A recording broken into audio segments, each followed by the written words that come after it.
All right, let's dive right into this explainer. If you've ever stepped onto a college campus for the very first time, you know exactly how overwhelming it can be, right? The endless maze of buildings, those massive, terrifying syllabi, just the sheer weight of all that sudden independence. Well, today we're tackling that universal challenge of first year college survival. And we're looking at a transformative, often totally unsung solution. We're talking about the absolute game changing power of peer academic leaders. These aren't your typical faculty advisors. Oh no, they are the secret engine driving student success all across the globe. So here's our roadmap for today. First, we're decoding PALs, then looking at their daily duties. After that, we'll hit the ROI, explore some global models, tackle the training and challenges, and finally, wrap up with what the future holds. All right, part one, decoding PALs. Let's really get to understand who these folks are. Picture a struggling first-year student for a second. When they hit a brick wall with a brutal intro course, or just feel completely out of place, who do they turn to? I want you to contrast the image of an intimidating, traditional faculty advisor sitting behind some heavy mahogany desk with a relatable 19-year-old peer, someone who literally just survived that exact same freshman class last year, someone who knows the professor's weird quirks, and most importantly, speaks the exact same language. So, what is a peer academic leader, or a PAL? Well, they're upper year undergrads. But listen, they aren't just a study buddy. They are meticulously selected and highly trained to guide their peers through the absolute gauntlet of higher education, both academically and socially. The crucial thing to remember here is that these leaders act as mentors, facilitators, and fierce advocates. They foster this vital sense of belonging and relational trust that, let's be honest, traditional formal advising often just kind of lacks. And hey, this isn't some brand new fad. This movement actually traces its roots all the way back to the 1970s with supplemental instruction at the University of Missouri, Kansas City. Fast forward through the 2000s, and it evolved into diverse global formats like PASS and PAL. By 2020, boom, we saw this rapid integration of online and hybrid support. And today, in 2026, these frameworks are actively running in over 1,500 institutions across more than 30 countries. It's wild. It went from a single Midwestern U.S. experiment to a massively adaptable global powerhouse. Moving right along to Section 2, Daily Duties. What are their actual roles and responsibilities? PALs wear so many hats, it's actually incredible.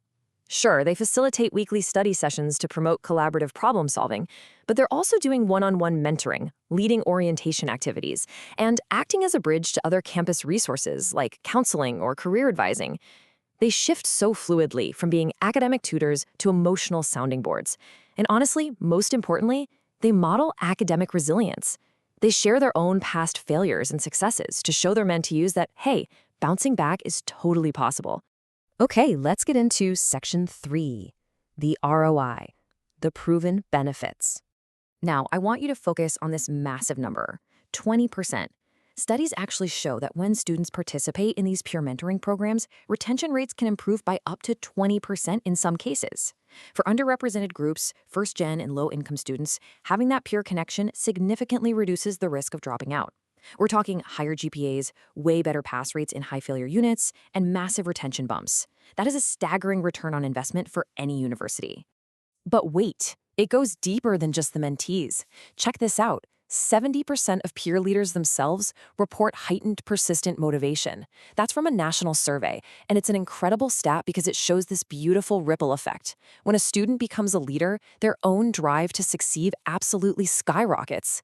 And that, in turn, fuels the sustained support they give right back to their mentees. Which leads us perfectly to the fact that this whole arrangement is incredibly mutually beneficial. It's definitely not just a one-way street where the mentor drains all their energy for the mentee. These leaders are gaining serious resume-building credentials. Take the University of Arkansas at Little Rock, for example. PALs there must have earned a B or higher in their intro courses. By stepping into this role, they develop highly valued transferable skills, like communication, empathy, leadership, and they build much stronger faculty networks. It sets them up perfectly for grad school or the workforce. Let's hit Section 4, Global Models. We're looking at worldwide adaptability. This framework is so incredibly flexible. Let's do a quick world tour. Over in the US, Southern Methodist University, or SMU, integrates PALs right into their residential commons. So they're blending academics with wellness right where the students actually live. Now jump over to Australia, and the University of New South Wales runs PASS, which is all about voluntary, undergrad-led group discussions focusing on deep understanding rather than just lecturing. And in the UK, the University of Reading targets their PAL scheme on relaxed mentoring for notoriously difficult modules. Different approaches, same incredible impact. Which brings us to Section 5, training and challenges. Because, yeah, there are operational hurdles. Let's be real, pals. Pals face the ultimate balancing act. On one hand, they're a student dealing with their own heavy coursework. On the other, they're a campus leader dedicating 10 to 20 hours a week to mentorship training, facilitation, and wellness checks. There is a very real risk of burnout here. Plus, we have to talk about equity issues. If the selection process only favors highly privileged students who can literally afford to volunteer their time for free, the program loses those underrepresented voices that so many mentees desperately need to see and relate to. Yet, despite those very real challenges, over 65% of U.S. institutions rely heavily on integrating peers into their advising models. What does that tell us? It proves that institutional buy-in is absolutely essential. To make this sustainable, to actually beat burnout and solve those equity issues, schools have got to provide compensated positions. We're talking stipends or course credits. That's how you attract diverse talent and keep these programs thriving. All right, final stretch.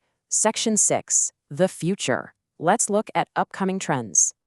The future of peer leadership is incredibly tech-driven and intensely inclusive. We're moving toward utilizing AI to create the absolute perfect mentor-mentee matches based on deeply specific data points. Imagine that.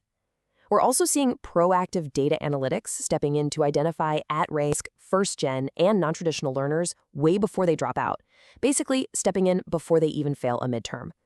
Plus, tech-enhanced hybrid models are becoming the norm, making sure online and adult learners are never left out of this crucial support loop.